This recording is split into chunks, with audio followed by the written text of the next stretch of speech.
Welcome. US sees conflicting views in Russia on fresh Ukraine offensive. There are conflicting views in Russia on whether or not to launch a renewed offensive in Ukraine, a senior US State Department official said on Tuesday, reiterating that Washington would keep backing Kyiv regardless of which scenario plays out. The 10-month-old conflict prompted by Russia's invasion of Ukraine has spiraled into the largest in Europe since World War II, and has killed tens of thousands of people, driven millions from their homes and reduced cities to ruins. But Russia's invasion has faltered badly since the summer, with a string of losses to a Ukrainian counteroffensive that retook swaths of occupied territory and forced Moscow into a partial mobilization of 300,000 more troops. Certainly, there are some within Russia who I think would want to pursue new offensives in Ukraine.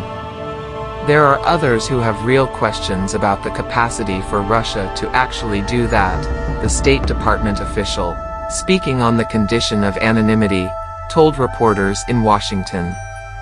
Russia is suffering significant shortages of ammunition, posing a serious problem along the war's front lines, the official said, and those that Moscow has called up to join its combat forces were often not cohesive units.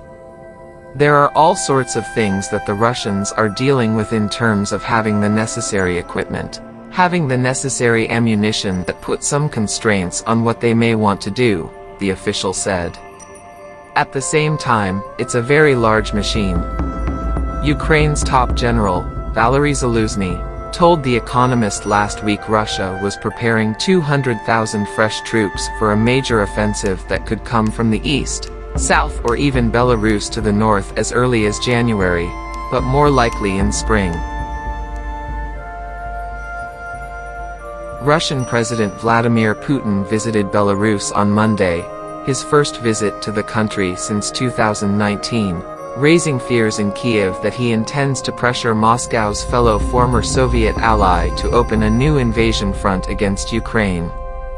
The United States has demonstrated that it can quickly adapt its assistance to Ukraine as the nature of the battle changes, the official said, and would do the same in the event of a renewed offensive. If necessary, we'll respond. We're also working right now to make sure that the Ukrainians have what they would need to deal with that, he said. Ukrainians, the official added, show no intention of slowing down either, and said they want to continue to press to take back more of the territory that was seized from them. I think the Russians have to factor that in. On Tuesday, Ukraine's defense minister, Alexei Reznikov, said Russia could prepare an